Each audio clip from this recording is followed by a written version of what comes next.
It is the night of 24th June 1948 in Berlin, and the city holds its breath. The streets are blocked, the depots are dark, and only the cold hum of engines breaks the silence. Above the divided metropolis, a first wave of Douglas C-47s pushes through low cloud and ice, their propellers carving a corridor of hope. Out of these flights will grow a promise that will reshape the century. Why did the West need an alliance at all when the Second World War had only just ended? The answer begins with the vacuum that followed 1945 and the speed of shifting power. Between 1945 and 1947, Moscow tightened its grip across Eastern Europe, installing security states and drawing a new line toward the Elbe. On 12 March 1947, the Truman Doctrine announced that free peoples resisting pressure would receive aid. And in mid-1947, the Marshall Plan linked recovery money to networks of cooperation. Economic revival brought light back into factories and homes, but leaders understood that prosperity alone could not stop tanks. Intent became structure, and structure demanded a shared guarantee that an attack on one would not isolate the victim. This was the seed of a transatlantic bargain that married power to principle. Why did the crisis of 1948 force political intent to harden into strategy? The Berlin blockade began on 24 June 1948 and ended on 12 May 1949, cutting off road, rail, and waterways to 2 million West Berliners. Instead of yielding, the Western airlift turned logistics into solidarity, landing in Tempelhof, Gatow, and Tegel with coal, milk powder, and spare parts, sometimes every 3 minutes. By winter, the aircrews flew into icing and fog by instrument and habit, converting courage into a schedule and a schedule into trust. The sky became a rehearsal for collective defense long before the treaty words existed on paper. This mattered because credibility is not an adjective, but a timetable that adversaries can measure. A city kept alive by air made the case for an alliance that lived by procedures, not by speeches. Who built the first bridge before the word NATO was even spoken? On 17 March 1948, Britain, France, Belgium, the Netherlands, and Luxembourg signed the Brussels Treaty. The Western Union promised mutual aid and formed joint defense bodies that proved Europeans would lead with their own hands. Across Ottawa, London, and Washington in late 1948, diplomats and officers sketched a wider frame over the North Atlantic. In smoke-clouded rooms, they argued clause by clause about the shape of an obligation that would be strong enough to deter without forcing automatic war. The drafts grew into a text that balanced sovereignty with solidarity. The Atlantic was no longer a gap, but a joint plan on a map. What exactly did the treaty say on the 4th of April 1949, and who signed it? In Washington, on the 4th of April 1949, 12 states became founding members: the United States, Canada, the United Kingdom, France, Italy, Belgium, the Netherlands, Luxembourg, Norway, Denmark, Iceland, and Portugal. The heart was Article 5, which treated an armed attack against one as an attack against all, and pledged assistance including armed force. Often overlooked was Article 2, which bound political consultation and economic stability to security. The alliance was not merely a military pact, but a political space where democracy, market coordination, and the rule of law reinforced defense plans. This duality turned a sentence into an architecture. The treaty itself became an instrument of deterrence because it created habits that enemies could not ignore. How did a promise on paper become deterrence in practice? In September 1949, the North Atlantic Council met for the first time and chose depth over display. In April 1951, SHAPE opened its doors, and Dwight D. Eisenhower took command as the first chasseur, turning multinational staff work into a daily discipline from radio procedure to fuel nozzles. Standardization sounds dull, but in crisis it saves minutes, and minutes save bridges and airfields. Allied drills translated planning tables into convoys and convoys into confidence. This operational grammar matters now because deterrence is the visible sum of things that function on time. The safer a schedule is, the harder it is to coerce an open society. Why did a war in East Asia harden the Atlantic bond? In June 1950, the Korean War erupted and confirmed a nightmare scenario. Aggression at one edge tested the resolve of a global order, pushing the United States to increase defense spending and Europe to accelerate deployable forces within the NATO framework. Planning numbers turned into brigades, ammunition depots, and convoy charts. The lesson was that credibility grows from execution speed, not from adjectives. This remains relevant when crises arrive from unexpected directions. Pressure in one theater compresses timelines in another, and alliances survive only if their logistics are already alive. Where did West Germany fit, and why was its return to arms so contested? Between 1950 and 1954, Paris, Bonn, and Washington argued about embedding the Federal Republic in the Western Shield. The European defense community failed in 1954, yet out of the failure came clarity that accession was better than legal invention. On the 9th of May 1955, West Germany joined NATO, ending occupation statutes and closing the most dangerous gap along the inner German border. In response, the Warsaw Pact formed on the 14th of May 1955, fixing the block geometry of the Cold War. The debate cut deep at home, but strategically the stitch held. A vulnerable seam turned into a defended hinge for the continent. What was the early logic of deterrence, and why does it still work? First, the alliance coupled American power to European security as a contractual duty with clear command chains. Second, it distributed responsibility so that small and medium states were planners, not spectators, which raised the political cost of any breach. Third, it created a forum that cooled disputes among allies before adversaries could exploit them. Security became the corridor through which recovery, prosperity, and integration traveled, visible in the European coal and steel community in 1951 and the Treaties of Rome in 1957. This matters now because modern coercion is mixed, military, economic, and informational at once. Only a system that blends politics and logistics can answer pressure that blends tools and timing. What alternatives were debated in 1948 and 1949, and why did they fail? A neutral belt in Central Europe promised paper calm without power to back it. Pure national rearmament risked waking old rivalries and leaving smaller states to the law of the strongest. A narrow Anglo-French pact could not absorb the shock of a blockade or invasion.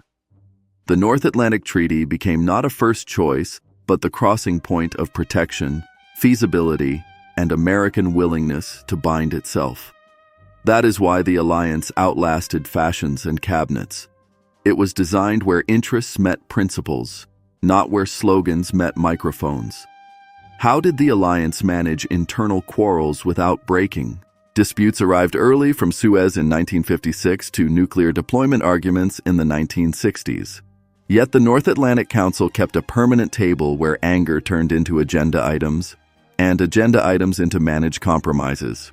Working groups, annual defense reviews, and the discipline of consultation made the difference between headlines and substance. In this slow craft of diplomacy, deterrence found its backbone. This is still important when democratic allies disagree loudly. A forum that survives emotion protects strategy from rupture. Why do places and pipelines matter in a story about high politics? Because ports, depots, airfields, and lines are the grammar of Article 5. Keflavik watched the GIUK Gap. Stavanger and Trondheim linked the North Atlantic to the North Sea, and Bremerhaven and Antwerp became hinges for heavy equipment. The Central Europe pipeline system kept fuel from becoming the breaking point, and shared ammunition standards reduced bottlenecks when every hour counted. When maps turn into flow rates, stock days, and echelon plans, deterrence starts to breathe. This matters now when energy, undersea cables, and choke points define freedom of movement. Infrastructure is the quiet language of credibility. What role did the alliance narrative play in building legitimacy? Narratives are not ornaments but engines of consent. The West spoke of freedom, law, and the right of small states to live unmolested, and it aligned those values with shared security. The counter-narrative spoke of encirclement and capital rule, but it persuaded less in Western Europe as welfare and growth expanded. NATO became a stage where policy and lived reality reinforced each other. In any era, legitimacy bridges budget committees and flight lines. Without consent, there is no strength, and without strength, there is no order. Why was the mix of conventional forces and nuclear deterrence decisive in the 1950s? A pure atomic threat did not deter limited incursions below the threshold. A purely conventional shield could not credibly deter a mass assault without nuclear backup. The balance of means prevented strategic temptation and sent two messages at once. Limited attacks would be risky, and total aggression would be suicidal. This remains a living doctrine tested in exercises and updated in manuals. Deterrence survives when it learns faster than the pressure evolves. Why choose open, rule-bound cooperation instead of secret directives among a few? Trust in democracies is built through procedure. Parliaments must know what they fund, and publics must understand why soldiers stand forward in peacetime. NATO institutionalized transparency without giving up operational security, creating political credit that could be drawn in crisis. What some called weakness proved to be resilience because it tied leaders to their word. This is crucial in an age of disinformation. Openness is not naivete, but a shield against covert coercion. Why was 1949 a beginning, not an end, and what followed at once? After the signatures came the slow work of capability, procurement, maneuvers, staff schooling, air defense sectors, the Allied Command Atlantic, standard radio nets, and that unglamorous marvel, the pipeline grid that fed aircraft and trucks. In 1952, Operation Mainbrace tested sea-air convoy protection under rough North Sea weather, turning theory into deck drills, and deck drills into convoy timing. Political consultation mechanisms were refined so crisis communication would not be invented during the crisis. The real founding work was to convert a paragraph into a procedure. That is how decades of deterrence were laid, bolt by bolt. How did the southern and eastern flanks change the geometry of security? Greece and Turkey joined in 1952, adding depth, sea lines, and air corridors that connected the Mediterranean to the Black Sea and the Middle East. Rivalries had to be contained, so the new stitching did not open fresh seams. The treaty proved its double nature as a security machine and a consultation forum. Deterrence and moderation sat in the same rooms, and that kept ships steady and borders calmer. This matters now when alliance geography faces drones, piracy, and sabotage along sea routes. Stability is never guaranteed, but integration makes it more likely. What did Eisenhower's appointment as the first SACEUR signal to friends and adversaries? It signaled leadership with coalition instinct rather than imperial posture. A general formed by Normandy and the supply art, he built a command that measured success by interoperability and rehearsal. His presence told Europe that American commitment was visible and accountable. It told adversaries that a multinational staff could act as one when the clock started. In today's terms, this is the logic of joint logistics, shared munitions, and common data. Authority grounded in trust scales better than fear. Why does the Berlin story still teach the politics of images and logistics? Because pictures can legislate courage. The candy parachutes over Tempelhof and the coal sacks sliding down wooden chutes wrote a language that citizens believed and parliaments could fund. Symbol and supply fused, allowing leaders to move without losing their publics. That synthesis still matters when democracies must spend to protect cables, ports, and grids. A majority begins with a picture and survives with a schedule. Without both, policy floats. With both, it lands. What did the activation of Article 5 in 2001 reveal about a 1949 text in a new century? On the 12th of September 2001, the Allies declared that an attack had triggered the Collective Defense Clause for the first and, so far, only time. The response unfolded beyond Europe, proving that the treaty's logic was geographic and functional, not merely regional. The lesson was that consultation and action can travel faster than fear when habits already exist. The alliance's durability came from the same old tools: procedures, sharing, and speed. This matters now as threats blend cyber sabotage, terror finance, and long-range missiles. A flexible clause rests on rigid preparation. Why would Europe have become something else without the alliance? And what does that say about the present? Without the shield, recovery would have been slower, riskier, and more uneven, with political swings that could have shattered integration projects. Without the transatlantic bond, temptation would have grown for nuclear vanity or brittle neutrality. NATO took the giant pressure out of the European equation so that quarrels about agriculture, tariffs, and currencies could occur in councils, not at checkpoints. The habit of cooperation became the shock absorber of crises that would otherwise split societies. In our time, that same habit is the difference between panic and adjustment. Institutions built before the fire buy precious time when smoke returns. What, in the end, explains why the West united? It united because alone each piece was too weak. Together they were strong, and with America, they were credible. It united because values without protection are helpless, and protection without values is dangerous. The night flights over Berlin, the signatures in Washington, the staff drills in shape, they draw a line to the present. The task is simple and hard at once. Renew credibility every day so that promises do not age into slogans. That is why the birth of the alliance is not museum air, but a manual. The question for us is whether we will keep reading it when the pressure rises again. Why does this history force decisions now instead of offering comfort? Because strategy is the choreography of time, and time belongs to the side that rehearses. Ports, depots, energy flows, rail hubs, satellite links, and cyber defenses are the 21st century's runways and pipelines.